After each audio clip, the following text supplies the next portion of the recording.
Kasus saling lapor antara Rian Wartia Trigina atau yang akrab disapa Erin dan mantan asisten rumah tangganya Hera kini menjadi bola panas yang memicu perdebatan publik terkait etika dan supremasi hukum di ranah domestik. Berawal dari tuduhan yang dilayangkan pihak ART, Erin merespons dengan laporan balik atas dugaan pencemaran nama baik. Di tengah kemelut klaim yang saling bertolak belakang ini, praktisi hukum Deolipa Yumara hadir memberikan bedah kasus yang sangat kritis. Bagi Deolipa, hukum tidak melihat status sosial melainkan bukti material. Ia menyoroti bagaimana posisi hukum Erin bisa berada di ujung tanduk jika instrumen pembuktian seperti visum et repertum berbicara lebih keras daripada argumen pembelaan diri. Analisis Deolipa tidak hanya sekadar mengomentari perseteruan ini sebagai konflik personal, melainkan sebagai pengingat tegas bahwa di mata hukum, alasan kemarahan sepele maupun berat tidak pernah bisa menjadi pembenaran atas sebuah tindakan kekerasan. Berikut adalah 5 poin analisis hukum tajam dari Deolipa Yumara yang memetakan nasib akhir dari aksi saling lapor tersebut.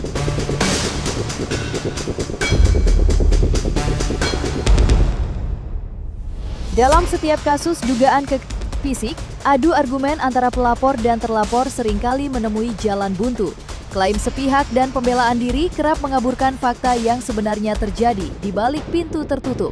Namun di tengah riuhnya pernyataan publik dalam perseteruan antara Erin dan mantan asisten rumah tangganya, terdapat satu instrumen hukum yang dianggap sebagai saksi bisu paling objektif, yakni visum et repertum.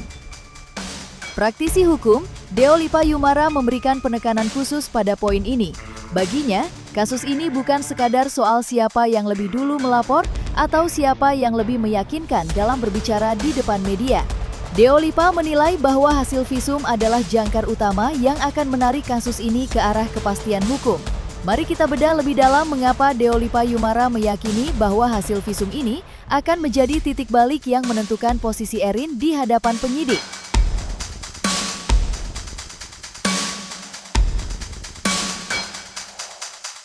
Ya, tentunya setiap laporan harus ada visumnya.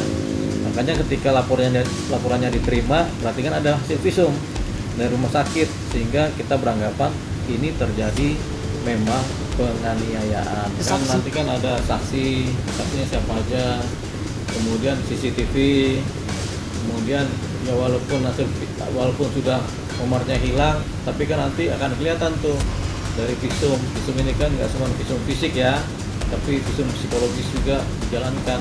Misalnya fisiknya nggak kelihatan, psikologisnya digali, apa memang benar terjadi penganiayaan, terus bagaimana caranya, bagaimana pola penganiayaannya terjadi sehingga akhirnya bisa disimpulkan memang terjadi penganiayaan. Jadi memang kadang-kadang kalau ringan nggak harus ada bukti-bukti fisik yang luka, tapi lebih kepada keadaan-keadaan psikologis, gimana dengan kebenaran cerita, dengan digali di interview apa sih yang sebenarnya terjadi dan rentetannya, makanya kemudian bisa disimpulkan terjadi penganiayaan. Dari situ ketika dibikin laporan polisi dan ada bukti, ada saksi dan laporan diterima, nah ini lebih kuat lagi potensi terjadinya penganiayaan. Ya nantilah itu kan kalau memang ART-nya melakukan seperti itu, nanti kita kita telusuri gitu.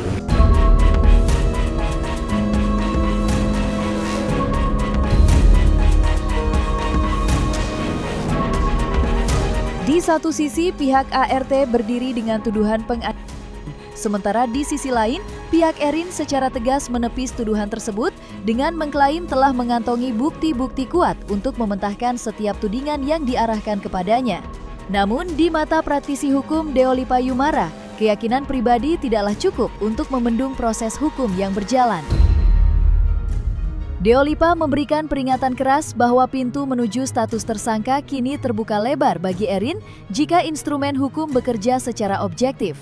Menurutnya, hukum pidana memiliki mekanisme sederhana namun mematikan, pemenuhan minimal 2 alat bukti yang sah. Analisis Deolipa menyoroti bahwa kombinasi antara keterangan saksi dan hasil visum et repertum yang valid dapat menjadi landasan bagi penyidik untuk menaikkan status Erin menjadi tersangka.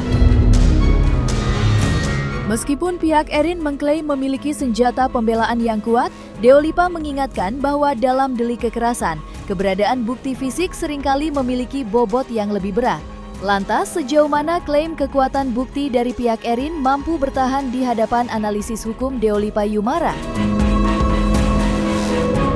Nah, kalau ini terjadi dan kemudian diproses, ya bisa jadi si majikannya akan menjadi tersangka karena entah berat maupun ringan.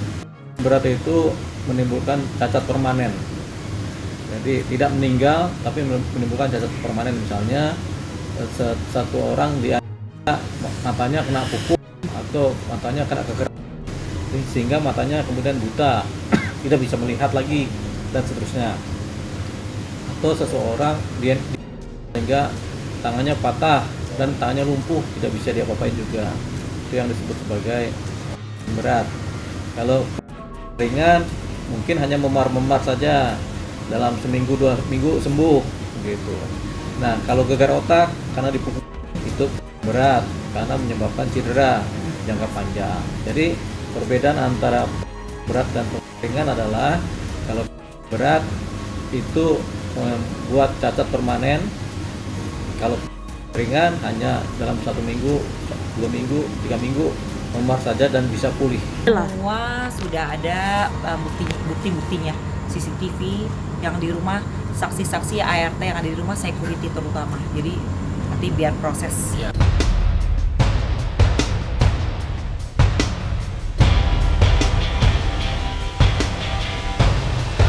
Di tengah keriuhan publik yang menanti arah kasus ini, praktisi hukum Deolipa Yumara memberikan peringatan serius mengenai ancaman pidana yang tidak main-main. Deolipa menyoroti penggunaan pasal 351 KUHP tentang penggunaan sebagai landasan utama laporan pihak ART. Dalam kacamata hukumnya, jika setiap unsur dalam pasal tersebut terpenuhi, terutama jika terbukti adanya luka fisik maupun psikis pada korban, maka jeratan hukumannya sangatlah berat. Analisis Deolipa mengarah pada satu poin krusial, ancaman hukuman maksimal 5 tahun penjara. Tetap itu ringan tuh, ancaman hukumannya 2 tahun sampai 3 tahun itu. Gitu. Jadi di bawah 5 tahun ringan. Kalau berat itu lebih, apalagi menyebabkan cacat itu lebih dari 2 tahun, 4 sampai 5 tahun. Oh iya, kalau ringan tidak, tapi kalau berat ditahan biasanya. Tapi ada kasus-kasus pasal-pasal tertentu ya yang sifatnya itu memang ditahan tuh. Baik ringan maupun berat itu ditahan karena itu kan menimbulkan luka fisik kan, jadi pada umumnya ditahan untuk kasus tertentu itu ya. Tapi banyak juga pasal-pasal yang ancaman hukumannya di bawah 5 tahun tidak ditahan gitu. Tapi kalau kasus penghinaan baik ringan maupun berat pada umumnya ditahan.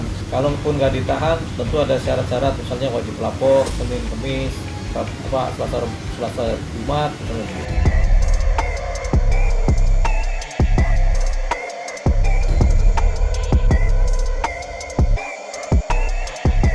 Strategi lapor balik seringkali menjadi langkah refleks bagi figur publik yang merasa nama baiknya tersudutkan.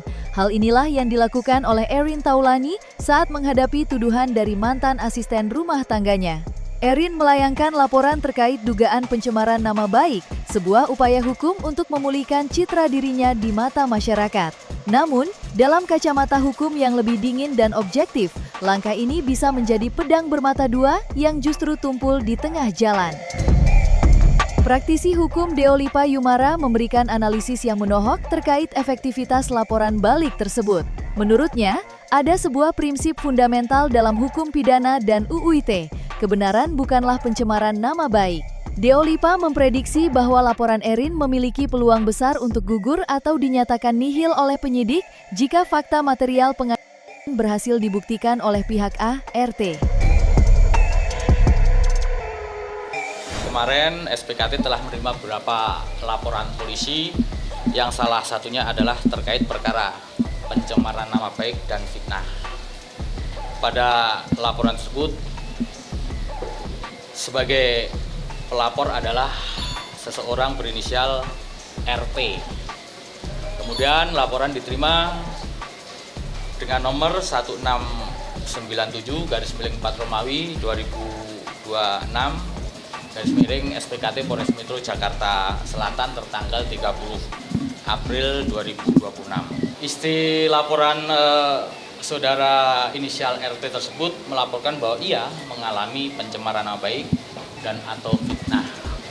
Dan dalam perkara ini untuk terlapornya masih dalam lidik. Dia melaporkan si penyalur dengan pencemaran nama baik. Jadi kalau kasus pencemaran nama baik ini, kalau yang diceritakan oleh si penyalur ini adalah fakta, bahwasanya memang terjadi tindakan pidana, tindakan kekerasan, ini nggak mencemarkan, gitu. Jadi yang dimaksud mencemarkan nama baik itu kalau ada fitnah di dalamnya. Ini tidak melakukan tindak kekerasan, tapi disampaikan ke publik ini melakukan tindak kekerasan. Apalagi kalau sudah ada laporan polisi, berarti kan fakta. Jadi kalau fakta itu nggak termasuk pencemaran nama baik. Jadi kalau dilaporkan pun akhirnya nihil, karena faktanya memang terjadi kekerasan atau pengerasan tadi kan. Jadi bukan pencemaran nama baik. Betul. Tapi kan ini kan laporan si ART duluan kan, baru laporan si Erin. Beda 1 hari kan. Udah meluncurkan itu. Karena ini bicara fakta. Ketika dibilang dicemarkan, jawabannya tidak, karena faktanya begitu. Nah, kalau pencemaran nama baik tergantung dari cerita laporan fakta mengenai kekerasan atau penganiayaan kan. Kalau ini memang fakta, ini kan berarti menceritakan fakta. Jadi tidak ada pencemaran nama baik kalau yang diceritakan adalah fakta-fakta yang nyata, yang real.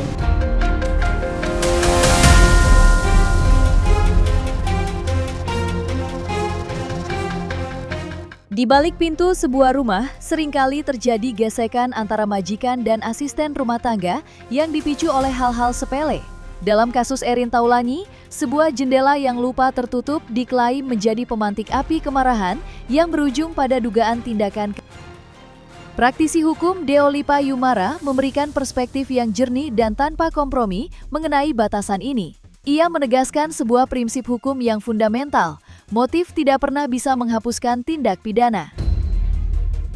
Bagi Deolipa, tidak peduli seberapa besar kesalahan yang dilakukan oleh seorang A, R, T, atau seberapa manusiawi rasa marah yang dirasakan oleh seorang majikan, kekerasan fisik tetaplah sebuah pelanggaran hukum yang berdiri sendiri.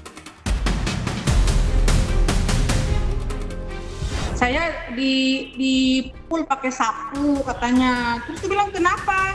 Apanya yang dipukul kepala kan gitu kan? Namanya Heraya. Terus saya bilang, bikin salah apa, Neng? Saya bilang gitu. Terus katanya nggak bikin salah. Katanya saya di sini gini-gini. Entah cuman gara-gara telat nutup jendela katanya. Telat nutup jendela, baru suruh diterangkan, suruh jongkok, suruh kepalanya. Iya, nutup jendela. Terus setiap hari kerjanya itu katanya salah gitu. Jadi nggak ada yang bener kerjanya dibuatnya. Ya tetap ya. Jadi pengen itu seringkali dibarengi dengan satu alasan penyebab gitu. Ya. Jadi dan penyebabnya ini nggak kita pakai sebagai suatu hal yang membenarkan penganiayaan kan. Jadi ketika pasalnya penganiayaan gitu kan, penyebabnya kan bisa macam-macam kan. Nah, bisa alasan karena nggak bikin makanan, bisa alasan karena nggak cuci piring, kan bisa terjadi penganiayaan terhadap ART kan. Nah, tapi itu kita sampaikan alasan itu, kita masuk kepada motifnya. Motifnya mungkin alasannya itu, tapi kemudian kita masuk lagi setelah motif, kita masuk kepada tindakannya. Oh, ternyata dia melakukan tindak pidana apapun motifnya, ini sudah salah.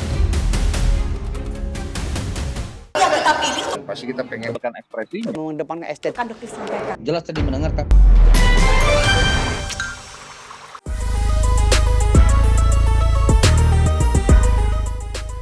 Dan jangan lupa untuk like, subscribe, dan juga share channel YouTube Cumi Cumi.